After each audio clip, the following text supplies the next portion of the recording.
하나님께서 우리의 찬양을 기뻐 받아 주신 줄로 믿습니다. 오늘 함께 나눌 말씀의 제목은 참된 행복입니다. 다 같이 한번 따라해 볼까요? 참된 행복. 참된 행복. 오늘은 우리가 행복 나눔 전도 축제주일로 지킵니다. 그래서 행복에 대한 메시지를 전하고자 합니다. 사람들은 누구나 다 행복해지고 싶어 하지요.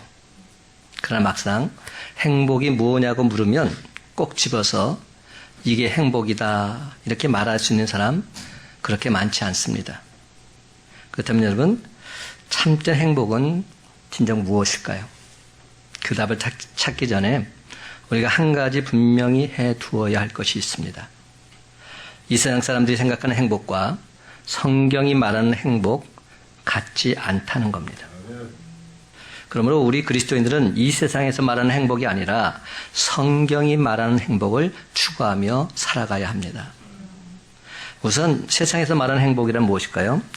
영어로 행복을 뭐라고 그러죠? 해피니스. 네, 해피는 행복하다는 형용사고 해피니스죠. 이 해피니스가 어디에서 유래가 됐냐 하면 해픈이라는 동사에서 유래가 됐습니다. 해픈.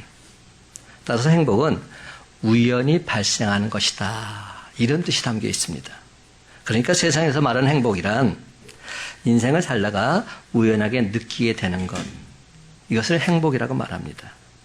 우연히 일이 잘 풀리고 사람들과의 관계가 다시금 회복되고 기분이 너무 좋아질 때 우리는 이렇게 말하죠. 나는 행복하다.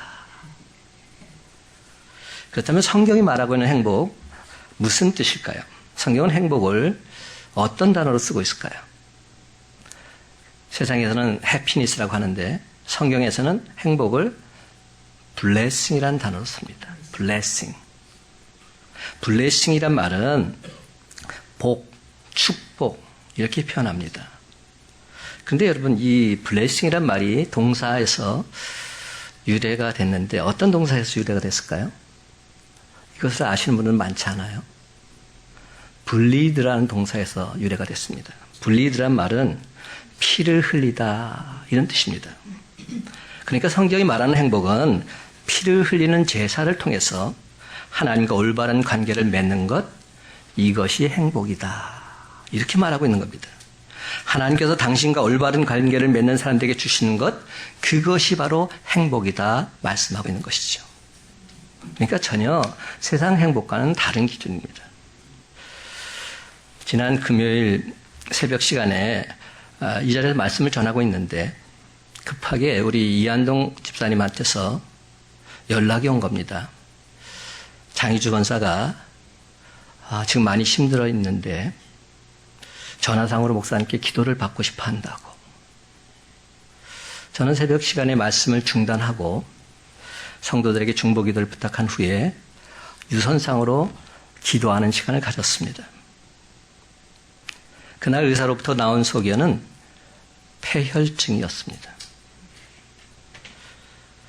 우리는 금요 기도의 시간에도 장희주 권사를 위해서 간절히 기도하는 시간을 가졌지요. 그리고 어제 새벽에 사모랑 군포 지센병원을 갔습니다. 그리고 사랑하는 딸의 손을 붙잡고 기도하면서 말씀을 전했습니다. 그때 전한 말씀이 로마서 14장 8절과 9절 말씀. 우리가 살아도 주를 위하여 살고 죽어도 주를 위하여 죽나니 그러므로 사나 죽으나 우리가 주의 것이로다. 아멘. 이를 위하여 그리스도께서 죽었다가 다시 살아나셨으니 곧 죽은 자와 산 자의 주가 되려 하심이로다. 아멘. 이 말씀을 전하고 돌아오는데 전화가 온 겁니다. 혈액 검사를 했는데 그 결과가 270이 그 가장 안 좋은 수치나 봐요. 근데 그것이 내려갔다고. 그래서 240으로 떨어졌다고. 계속 기도해 달라고 부탁을 하는 겁니다. 오늘이 행복나눔 전도 축제의 주이기 때문에 오후에 우리 성도들이 교회에 와서 전도하는 시간을 가졌어요. 물론 어제 전도한다고 해서 오늘 당장 오지는 않죠. 그렇지만 어제 저는 얼마나 기뻤는지 몰라요. 우리 성도들이 다시금 이제 전도하는구나. 이 모습을 누가 가장 기뻐하시겠어요? 하나님이 기뻐하시죠. 하나님이 얼마나 기뻐하셨을까? 제가 이렇게 기쁜데 우리 하나님께서는 얼마나 좋아하셨을까?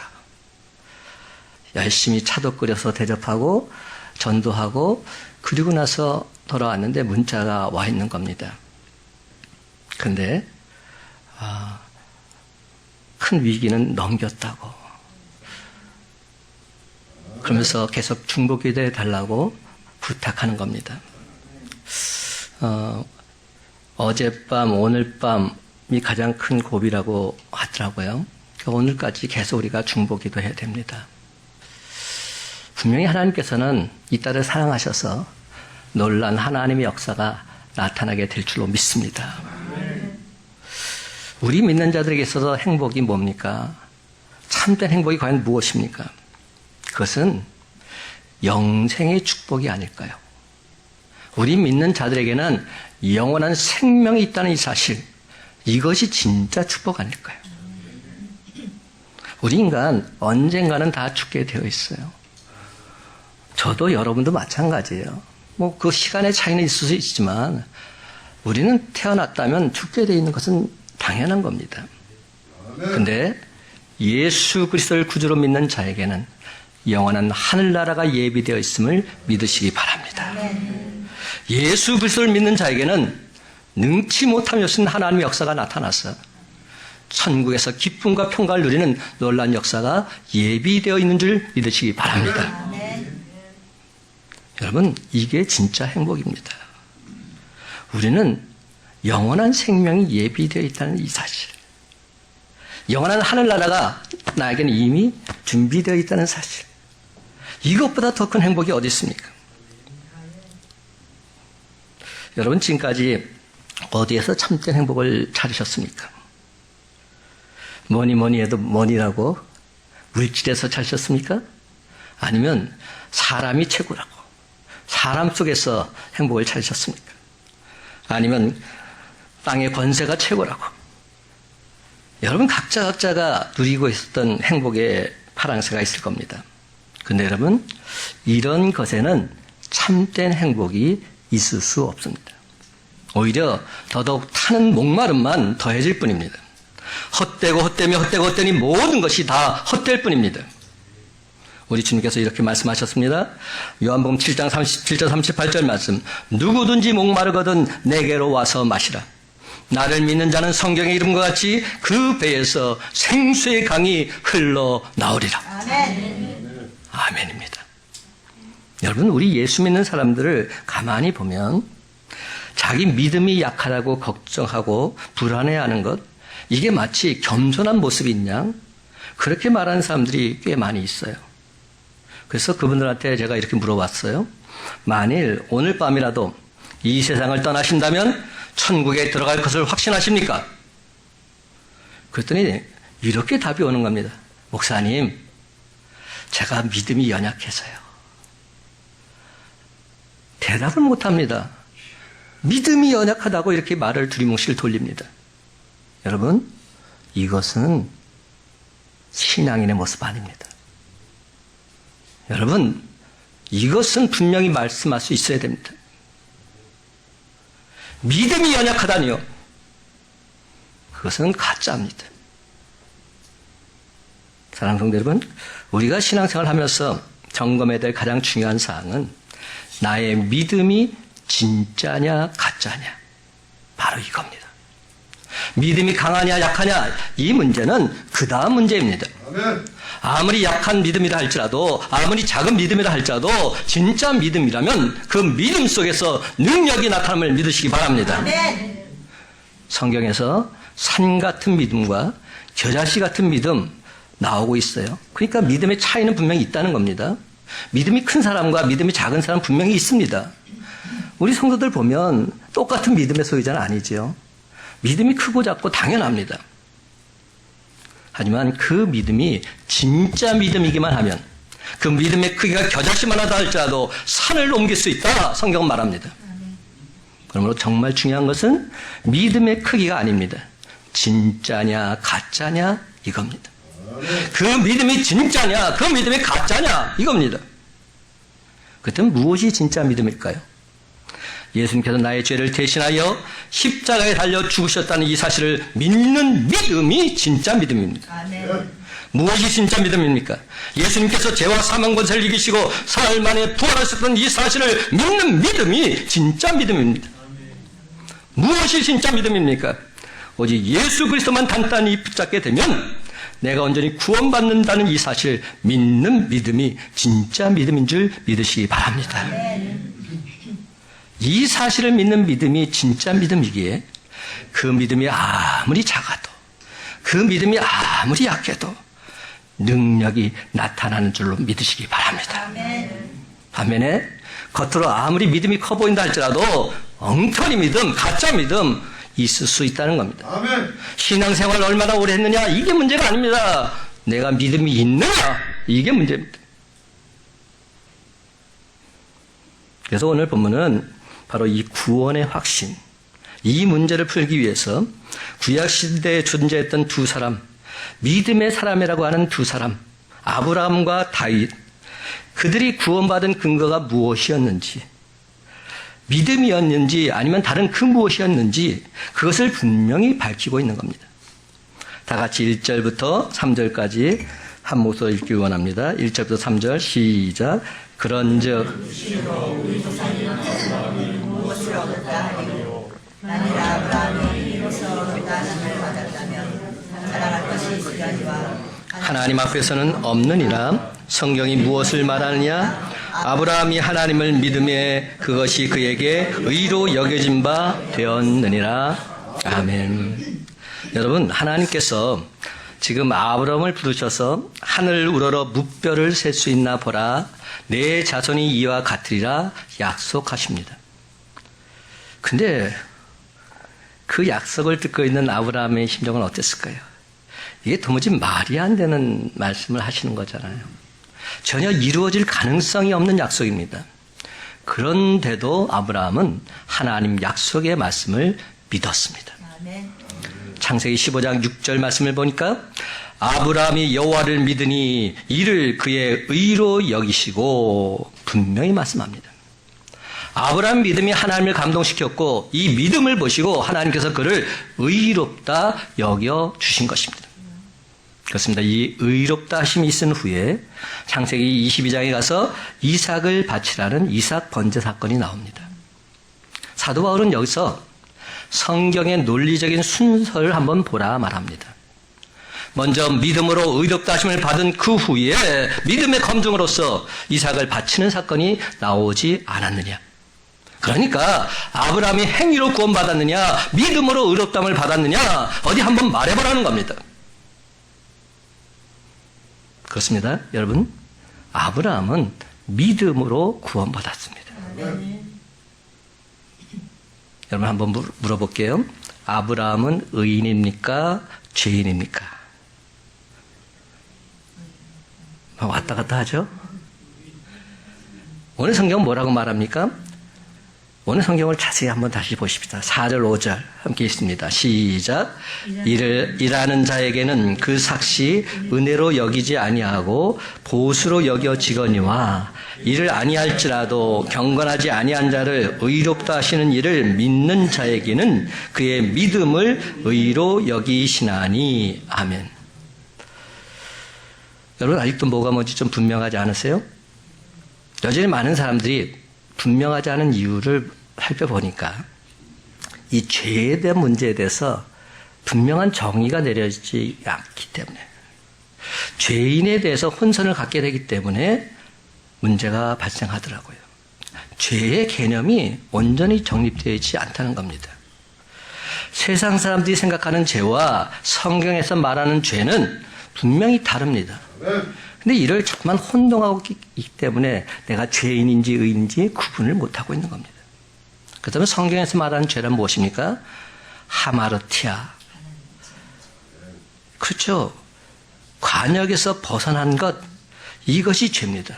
하나님이란 관역을 향해서 화살을 쐈는데 하나님이라는 관역을 벗어난 것이 죄라는 겁니다. 좀 더 정확히 말하자면 사람의 삶의 조준이 하나님 말씀을 벗어났을 때 죄다 이렇게 말하는 거예요. 하나님 말씀에 불순종하는 삶, 하나님을 믿지 않는 삶, 이것이 바로 죄라는 겁니다. 그러면 내가 진정 하나님을 믿는다면 나는 예수 그리스도의 십자가 보혈로 이미 죄사함 받은 의인이 된 줄 믿으시기 바랍니다. 아멘. 여러분, 하나님을 여러분 진정 믿으십니까? 아멘. 하나님을 진짜로 믿으십니까? 아멘. 그렇다면 우리 모두는 다 죄사함 받은 의인들입니다. 아멘. 이제 저와 여러분은 예수 십자가 보혈로 죄사함 받은 의인이라 칭함받은 의인이 된 것입니다. 이것을 신학적 용어로 이신칭이다 말합니다. 오직 믿음으로 말미암아 의인이라 칭함받았다. 이신칭.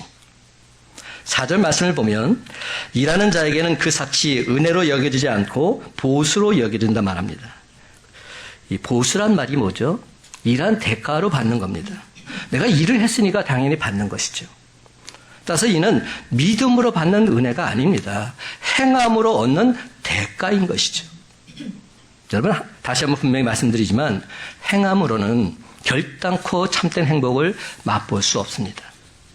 그런데 참으로 감사하게도 5절 말씀 속에서 우리는 참된 행복의 실마리를 발견할 수 있습니다.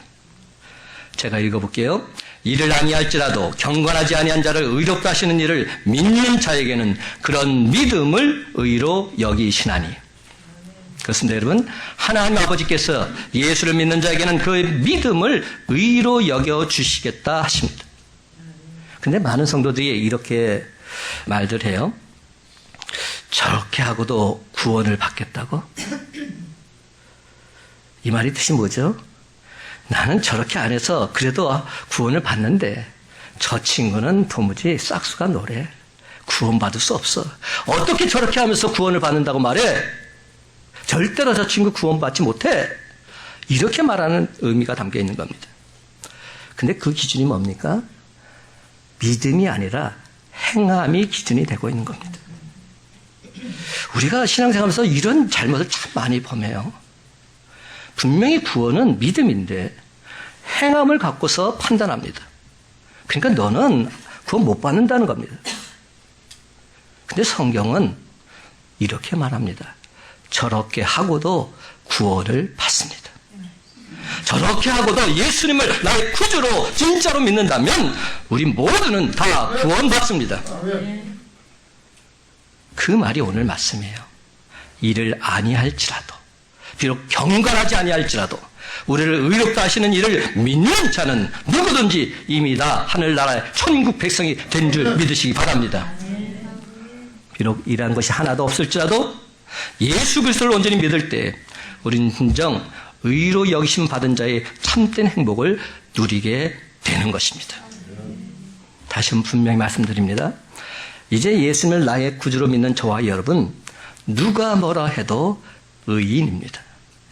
우리가 비록 이루 말로 다 할 수 없는 엄청난 죄를 지었다 할지라도 예수 그리스도의 십자가 보혈로 속죄함 받았기에 우리는 의인이라 칭함받은 의인이 된 줄로 믿으시기 바랍니다. 하나님께서 베풀어 주시길 원하시는 참된 행복을 누릴 자격을 소유하게 된 것입니다. 그러면 이제부터가 정말 중요합니다. 우리는 의인이 되기 위한 신앙생활이 아니라 의인이 된 자로서 의인 된 자답게 신앙생활을 해야 되는 것입니다. 여러분 진정 의인이 된 자로서 기쁨과 감격이 있다면 어떻게 예배를 소홀히 할 수 있겠습니까? 모든 것이 다 하나님이 주신 주의 것일진데 자원한 마음으로 감사의 예물을 어찌 하나님께 드리지 않을 수 있겠습니까? 사랑하는 성도 여러분, 의롭다 하심을 받기 위해서가 아니라 구원받기 위해서가 아니라 의롭다 하심을 받은 자로서 이미 구원받은 자로서 여러분의 몸과 마음 하나님이 기뻐하시는 거룩한 산제물로 드리시기 바랍니다. 아멘.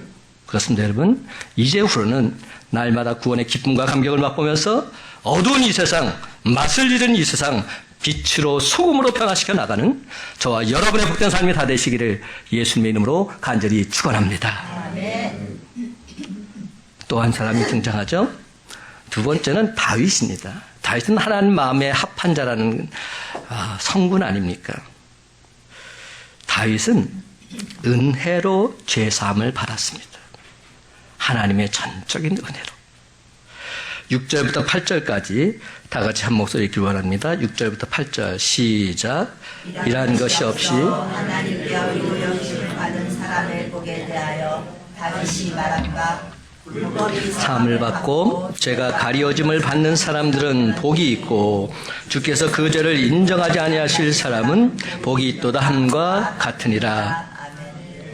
여러분, 지금 사도 바울은 다윗이야말로 자신의 행위로 의롭다함을 얻은 사람이 아닌 하나님의 은혜로 자신의 불법이 사함받은 사람이고 하나님의 은혜로 자신의 죄가 가려짐 받은 인물이다. 이 점을 강조하고 있는 겁니다. 다윗은 조국이 위기에 처했을 때 전선에 나가서 골리앗과 싸워서 나라를 구한 용장이었지요. 그 나라를 이끄는 왕도 되었습니다. 하지만 자기 부하 우리아의 아내 밧세바를 범하고 이를 은폐하기 위해서 그를 최전선에 내보내서 죽게 만들었던 살인자였습니다. 그런데 여러분, 이 내용 누가 알고 있었습니까? 다른 사람은 몰라도 다윗 자신은 알고 있었습니다. 그 누구보다도 하나님께서 알고 계셨습니다. 그러던 중 어느 날 하나님은 선지자 나단을 보내서 다윗의 은밀한 죄 문제를 다루십니다. 이에 그는 눈물로 요를 적시면서 통에 자복하지요. 자신의 죄를 철두철미하게 회개하게 이릅니다. 바로 그 순간 하나님께서는 이러한 다윗을 불쌍히 여기사 다윗의 불법을 사하여 주십니다. 다윗의 죄를 가리워 주십니다. 그럼 여러분, 이 어찌 하나님의 전적인 은혜라 말하지 않을 수 있겠습니까? 여러분, 여기서 중요한 단어 2개가 등장한다고 제가 말씀드렸어요. 그 두 단어 중에 하나는 뭡니까? 사함이라는 단어고 또 다른 하나는 가리어짐이라는 단어입니다. 사함이란 말은 죄를 없앤다는 뜻으로 불법을 사한다는 말은 죄의 기록을 아예 없앤다는 뜻입니다. 근데 가리어짐이란 말은 좀 다릅니다. 그 죄를 다른 사람이 안 보거나 못 보도록 가리어준다는 뜻입니다. 그런데 여러분, 이 두 가지, 불법의 기록을 사하여 주시는 것이나 죄를 가리어 주시는 것, 누가 하십니까? 하나님께서 하십니다. 하나님께서 우리에게 한량없는 은혜와 사랑을 베풀어주고 계신 것입니다. 그렇습니다, 여러분. 우리는 모두 다 불법을 행한 자들입니다. 죄를 지은 자들입니다. 그런데 하나님께서 우리의 불법을 사하여 주시겠다고 하십니다. 우리의 죄를 가리워 주시겠다고 하십니다. 이 얼마나 크나큰 하나님의 은혜요, 한량없는 사랑이십니까? 우리가 죄를 안 지은 것이 아닙니다. 죄를 지었습니다. 그것도 엄청난 죄를 지었습니다. 그런데도 하나님께서는 그 죄를 인정하지 않으시겠다 말씀하고 계신 겁니다. 여기 하나님 말씀이 있습니다. 요한일서 1장 9절 말씀. 만일 우리가 우리 죄를 자백하면 그는 미쁘시고 의로우사 우리 죄를 사하시며 우리를 모든 불의에서 깨끗하게 하실 것이미로다. 그렇습니다. 하나님께서는 우리에게 이렇게 말씀해 주고 계신 겁니다. 아무개야, 너는 죄 없는 자란다. 넌 절대로 그런 적 없다. 내가 보증한다. 이렇게 말씀하고 있는 겁니다. 사랑하는 성도 여러분, 하나님께 고백한 죄가 또다시 기억나거든 예수님처럼 이렇게 담대히 선포하시기 바랍니다. 사탄아, 물러가라. 주의 하나님을 시험하지 말라. 이제 여러분께 묻습니다. 여러분, 죄가 있으십니까? 우리가 하나님께 죄를 고백한 순간 우리 죄는 예수 십자가 보혈의 피로 깨끗하게 사하여진 줄로 믿습니다. 그러므로 이제부터 여러분은 죄 없는 자답게 당당하게 살아가면 되는 겁니다. 비록 지은 죄가 있음에도 불구하고 예수 십자가의 벌로 불법이 사함을 받고 죄가 가려짐을 받았기에 주님께서 그 죄를 전혀 인정하지 않으셨기에 주님 안에서 죄 없는 자답게 떳떳하게 당당하게 살아가시기 바랍니다. 7절과 8절 말씀입니다. 불법이 사함을 받고 죄가 가려짐을 받은 사람들은 복이 있고 주께서 그 죄를 인정하지 아니하실 사람은 복이 있도다. 아멘. 그렇습니다. 비록 내가 죄가 있음에도 지은 죄가 많음에도 예수 십자가의 보혈로 말미암아 내 죄는 흠도 점도 없이 깨끗이 사하여진 줄로 믿습니다. 아무리 주홍같이 붉은 줄 알지라도 흰 눈보다 더 희게 정결하게 된 줄로 믿습니다. 긍휼하심이 풍성한 사랑의 주님께서 완벽하게 내 죄를 가리어 주신 줄로 믿습니다. 그러므로 이제부터 우리는 그 주님의 한없는 은혜, 그 주님의 한없는 사랑, 감사 감격하면서 모든 영광, 모든 찬송 하나님께 돌리며 살아가면 되는 겁니다. 근데 어떤 사람들 이렇게 비아냥거릴 수도 있어요. 저런 뻔뻔한 사람 같으니라고. 내가 당신들 속속히 알고 있는데 당신은 정말지 겉과 속이 다른 위선자야. 당신이야말로 21세기 바리새인이야. 하지만 여러분, 이 말에 절대로 현혹되지 마시기 바랍니다. 하나님께서 여러분을 향해서 너는 이미 죄 없는 자다 말씀해 주셨습니다.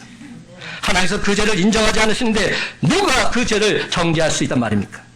아무도 할 수 없습니다. 사랑하는 성도 여러분, 하나님께서 나를 죄 없다 하셨기에 나는 죄 없는 자다 당당하게 선포하면서 담대하게 세상을 향해 나아가십시다. 이제는 죄로 인한 올무와 염려로부터 온전히 벗어나서 완벽한 자유를 누리며 살아가십니다.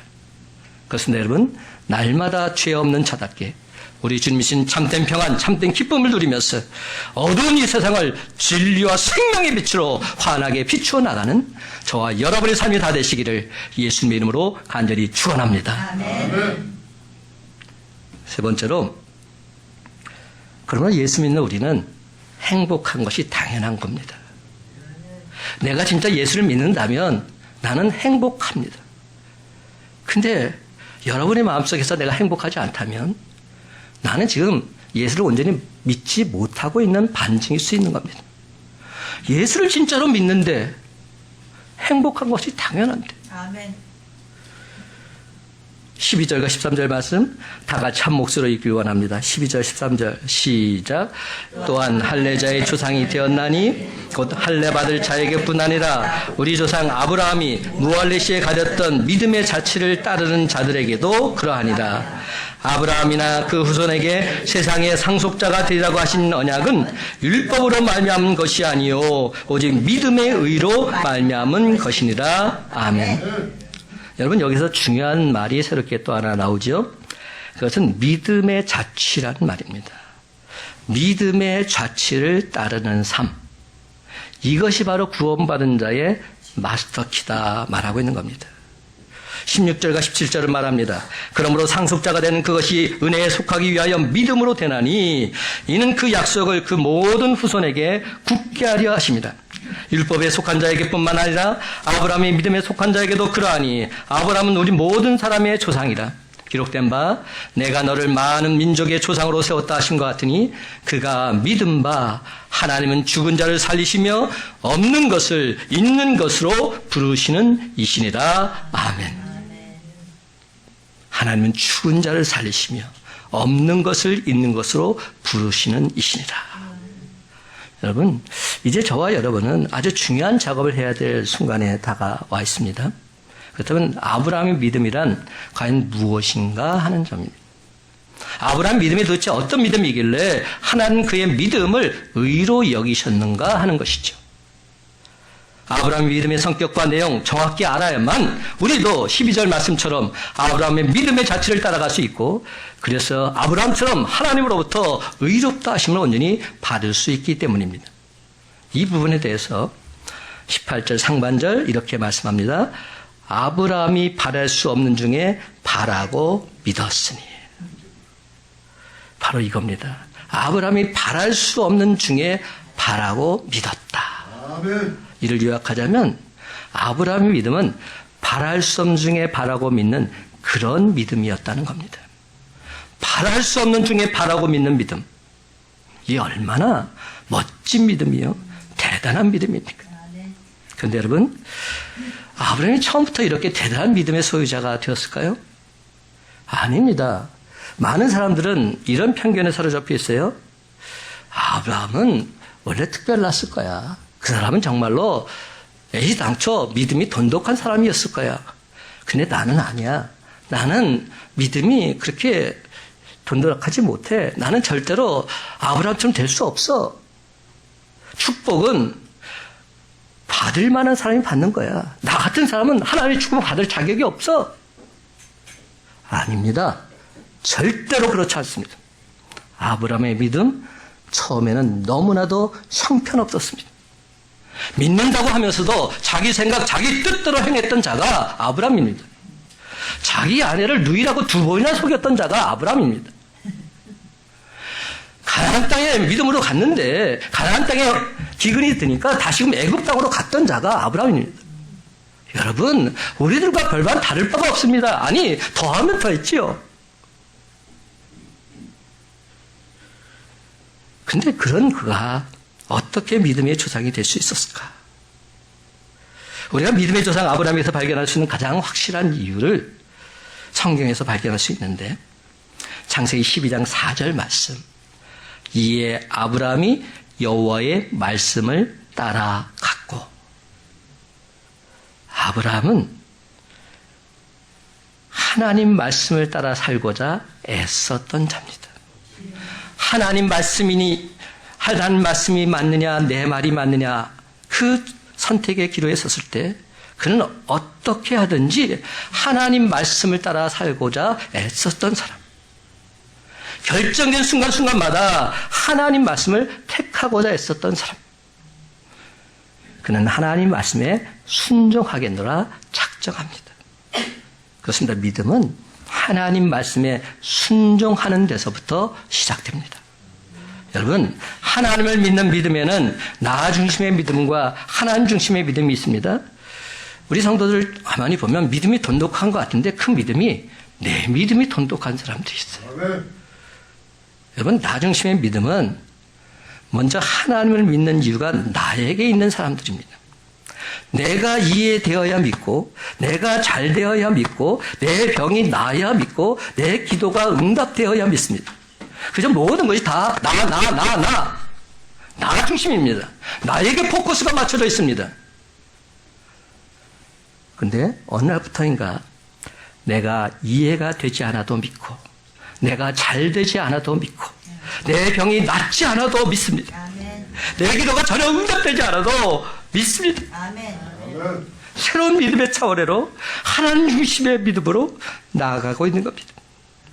아브라함이 바로 그런 사람이었다는 겁니다. 그래서 아브라함은 이제 아무것도 손에 잡힌 것이 없어도 단순하게 믿기 시작합니다. 도무지 불가능한 것 가운데서도 온전히 하나님을 믿습니다. 궁핍한 가운데서도 온전히 하나님을 믿습니다. 현실 속에서는 아무것도 아직까지 이루어진 것이 없는데 그래도 그는 하나님을 믿고자 합니다. 그렇다면 아브라함은 누구를 믿고 무엇을 믿는다는 말입니까? 그는 하나님을 믿고 하나님 약속의 말씀을 믿은 것입니다. 아브라함이 이 믿음을 한마디로 요약하자면 그래도 하나님 말씀이라면 나는 믿습니다. 바로 이 믿음이었어요. 그래도 이것이 하나님 말씀이라면 나는 믿겠습니다. 이게 진짜 믿음이죠. 그런데 하나님 말씀은 여기서 끝나지 않습니다. 오늘 본문에서 좀 더 나가면 23절, 24절, 25절 말씀 우리 함께 읽기를 원합니다. 시작. 그에게 의로 여겨졌다 기록된 것은 아브라함만 위한 것이 아니요 의로 여기심을 받을 우리도 위함이니 곧 예수 우리 주를 죽은 자 가운데서 살리신 이를 믿는 자니라.